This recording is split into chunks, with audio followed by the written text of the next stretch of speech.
morning. Welcome to this ongoing online course on Engineering or Architectural Graphics Part 2. And in this course, we are going to learn about how to draw isometric projections or isometric drawings. So, in the past 4 lectures of this week, the week 1, we have already understood the fundamentals, the basic principles of isometric projection. And what we have been doing in the past 3 lectures is that we are trying to apply these principles by taking different objects, different 2D objects. We started with planar objects and then we moved on to the 3-dimensional objects. So, we saw how from orthographic, from 2D views, how we can convert them into 3D views. So, the fundamentals I hope are very well taken up by you. You already know what those fundamentals and basics are, and today onwards we will just be discussing how to draw different types of objects, 3D objects, different conditions in isometric projection. So, today we are going to talk about cylinders, straight cylinders. In previous class we have talked about, previous 2 classes we have talked about straight prisms and straight pyramids. Now, in this week we will be talking about few more 3D objects. The first one here in this week is straight cylinder. Now, this cylinder is very similar to how we draw circles, because the base of the cylinder is actually a circle. So, what we have to do is we are actually drawing 2 circles in isometric projection which are connected by certain vertical surface, okay, which is exactly how we are going to draw this, and we will see how in various conditions we can actually draw this cylinder. So, suppose now this particular picture, this particular figure on your screen clearly tells us that there is this right angle cylinder which is kept in HP, which is perpendicular to HP, and the axis is parallel to VP. So, simple condition, we will assume how we are going to we are assuming this base which is parallel to HP is going to be seen in the HP first on top. So, that is what we are doing here. So, what we do here is, this is the square which is okay. So, what I would rather do is we will only take the construction lines here and I will only draw the final ones in red. So, this is what it is. So, we will now ascertain the center to arrive at the 2 arcs.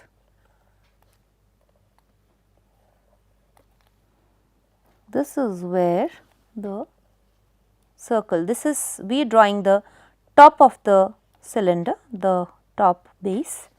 This is what the circle is going to be. Now, the height of this circle, this cylinder is already given to us.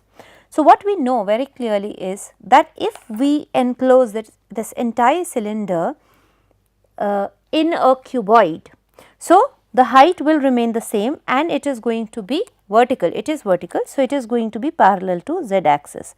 So, what I am doing is, this is this point which is this, say 1, 2, 3 and 4. So, I assume that this 1 and dropping down vertically is where we are going to have this edge. This is still in green, which means that this is not the final one. Now, we draw another circle in the bottom, but you can't actually have this. So, if you remember how we were drawing cylinders and cones when we were doing orthographic projections also, we drew the tangents from the curves.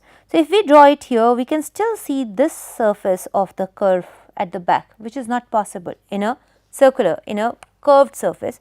So, what we will be doing is we will be dropping the tangent from this point, and similarly the tangent from this point will be coming.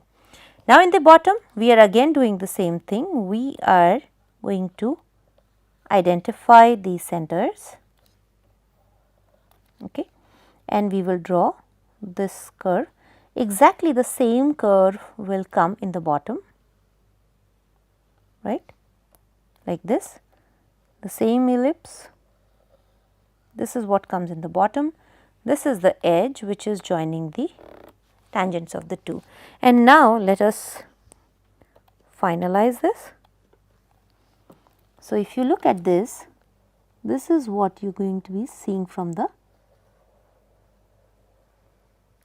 front in the top. This is the top circle. This is the edge which joins them. This is the front portion of the base in the bottom, which is what we will see, and this one in the back is actually going to be in dotted line, because this is hidden, it is behind it. Very simply, what we have actually done is that we have drawn two circles and we have joined them, we have given them a height which we knew that it is the vertical line. These remain parallel, and if you actually see, even the curves have remained parallel to each other, which is how the bases were in the original object. Now, we can assume this cylinder in some other position also, for example, this one, where the cylinder is now perpendicular to the VP. We do exactly the same as we have done in the previous one. We will start by drawing the circles first. So, the front of the circle first.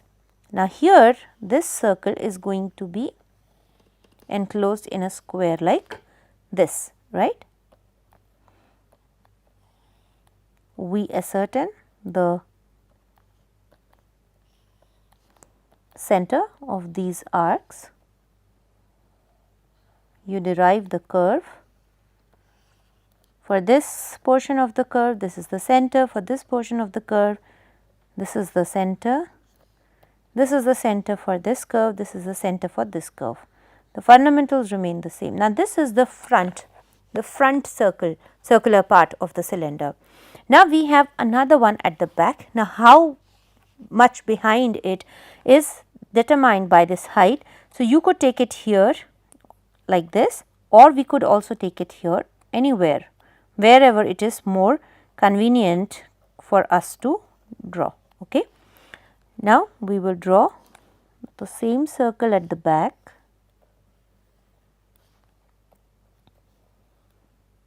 Repeat the same process. You might at certain point of time think that it is a repetition. It is actually a repetition. We are repeating the same fundamentals. We are not doing anything new here. It is just that we should know how to use those things right in the right places. Okay. So, we have drawn the circle at the back, and all we have to do is we have to join. So, wherever the tangent to the curve can be drawn, the farthest of the curve is where we will draw the surface. Now, this is not a vertical line, but it is parallel to one of the axes, is what we know. We can see that this surface, rather this height, is actually perpendicular to VP and parallel to HP, which is what we can very clearly see happening here. So, we draw the final one. So, we will see this circle in the front,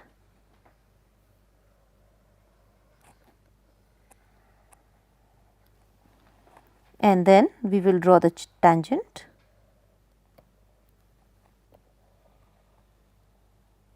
This is what the tangent is. We see the rear part of the circle, the base, another base, and the remaining part of the base will actually be in dotted line. So, the same circle, it is just that it is kept slightly different, its position is different, and we see it slightly different here. So, we saw vertical in case it was perpendicular, rather the axis was being parallel to both the planes. In that case, again, you know how do we do it? We will just make this circle in this plane, take the height back, draw another circle at the back. This is the reference square for that. So, very simply you can repeat the process. I am just showing you how it will look like. So, we know this is how it is going to be, but you will always arrive at by following the proper construction process. You will join the tangent which is actually giving height. Now, again you can see here that this height is parallel to one of the axis, and that is why you can see these parallel lines coming here, and then you can just darken what you see in the front in solid line. The tangent of the height, the portion which is visible to you from the angle you are looking, and then the dotted line of the rest of the curve. So, this is cylinder in various positions. We could also be looking at a cylinder which is inclined. Okay. So, in this particular condition again, so we have to first draw the orthographic projections. If you remember orthographic projections, that will be good. If not, I can quickly explain to you how it is done here. So, what we are assuming is, the given condition probably is that this cylinder has the axis parallel to HP and the axis makes an angle of 30 degree with the VP, which is what we have drawn here. So, what we see here is that this axis is currently parallel to HP and perpendicular to VP, which is what you can see in this axis here. This is the axis which is here. So, you will see a circle in the front, a rectangle in the top view, and now we say that it is inclined in such a manner that the axis makes an angle of 30 degree with the VP. So, this axis makes an angle of 30 degree with the VP. So, about this axis, which is this, we rotate this entire rectangle, and along with it, again if you remember, what we did was we divided the circle into 12 equal parts, which is what is done here. So, we have divided the circle into 12 equal parts, right. So, you could number them as well, 1, 2, 3, 4, 5, 6, 7, 8, 9, 10, 11 and 12. So, what we did when we divided the circle into 12 equal parts, we brought back their projections. Okay.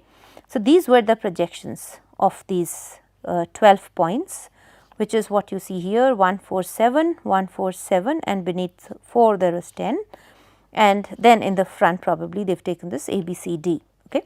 So, all these 12 points are back. Now, horizontally we continue to have these horizontal projections to get the heights, because the heights are not changing. When we rotate this cylinder, the heights will not change, it is just the front view it is going to change, how the circle is going to be seen from the top. So, in the top we will still see this rectangle. All we have to do is project these 12 points back.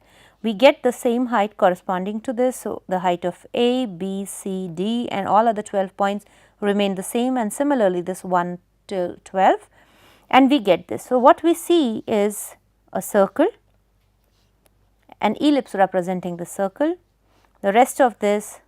So, this circle is actually going behind. So, it is hidden, which is what we have seen here. Now, this is inclined. How do we draw this incline? Again, what we have to do is we have to draw these circles first. Okay. Now, if you look at this, so what we have is, this is your axis which we are looking at. Forget about everything, forget about this rest of the image, let us just focus on this circle. So, what we have is, we have this circle in a plane like this. So, I can actually enclose it in a rectangle, okay, like this, and this one in a rectangle like this. So, this is what we see from the top, and this is what we see in the front. So, if I draw it in the bottom, this is what it is. This is the line which represents this circle in plan. And now, if I see it from the top, this is how approximately my circle is going to be represented, right. So, what I have is that I have my circle coming in this rectangle or square, whatever it ultimately comes out to be. Okay. And now, we have to mark these points. So, if we take this A is at the bottom and we get the height of A. Similarly, B is somewhere in the middle on this line and its height is this, and below it is D, and then we have this point C. We can have all the points similarly. So, if you look at this, so we can actually divide this, same divisions like this, and horizontally also we can have these heights. So, we can actually have these 12 points coming, which will again look like this. Okay. This is what we would have. So, this is one of these faces. Exactly similar to this, we will have another face coming at the back. So, I will draw it again. So, you can actually do it like this, right. So, we do it like this. Now, if you look at it, so if you look at it in the plan, we have one of the rectangles coming here. Corresponding to that, we will have another rectangle which will come, say, approximately here. So, we will see where in relation to, if we are looking at it in the plan, where this rectangle is coming and where that rectangle is coming. So, we have this rectangle slightly offset at the back. We have another one which is the height, which is this rectangle coming here. Okay. So, this is the other one, and then we will arrive at this reference rectangle where our circle is going to be. Okay. And then following the same process of identifying where it is going to be, we will arrive at the projection of all the 12 points. Now, you will realize, and probably you are already seeing, that we have these two being exactly parallel to each other. So, in this cylinder, which is actually inclined at a certain angle, we can see that they are, because we cannot measure the angle, this 30° cannot be measured. It is not possible to measure this 30°, simply because this is a non-isometric line. We can only measure the isometric line. So, what we do is we create these reference rectangles which are actually composed of isometric lines. Similarly, we do it here, and that is what we have done. We have actually drawn these reference circles, and now what we can do is we can actually join them by these tangents. So, once you look at this picture, you would know where these tangents are coming, and now you can finalize the picture. So, this is the front.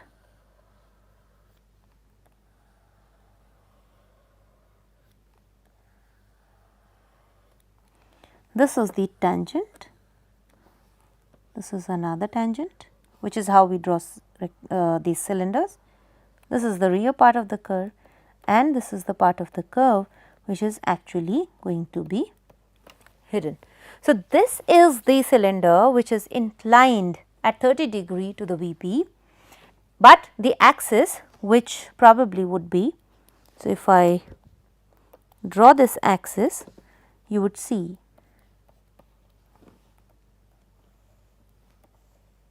this is where the axis is going to come, and this is another one. So, if I draw the axis again here in this one, we just have to join these 2 points where the axis is passing. Okay. This is the cylinder which is actually inclined at 30° to VP, and its axis is parallel to HP. Now, we can't really make out if this axis is parallel to HP because of the way isometric is drawn or this object is viewed, but we can actually make a clear understanding of how this object is kept.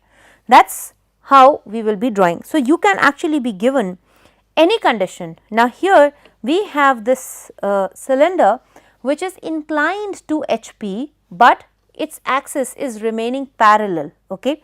Now, in this case what we would have, we would repeat the same process, but we would just be starting from this circle probably. Okay. So, we will draw these 2 circles. Now, if you look at it in the top, this is how the two rectangles, reference rectangles are coming, and if you look at it in the front, this is how your reference figure is, and if I draw a reference like this, you can actually see how this one is going to come. So, if I draw the reference, so let us draw this reference whatever we have got, approximately this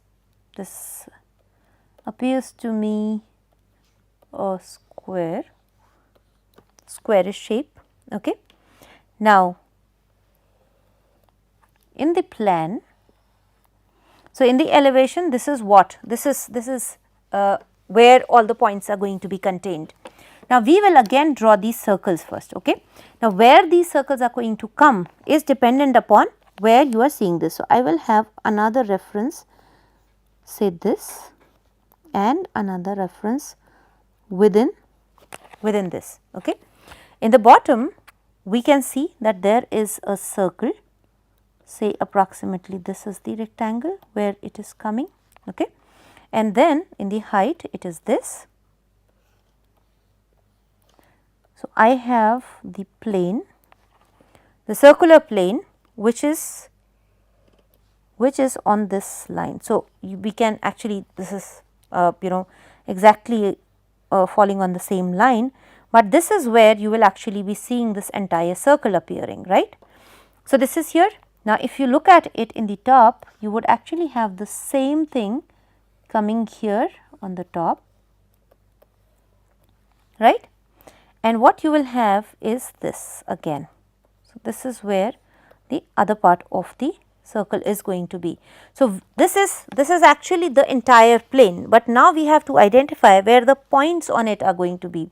So, we will actually have a point here, which is the topmost point.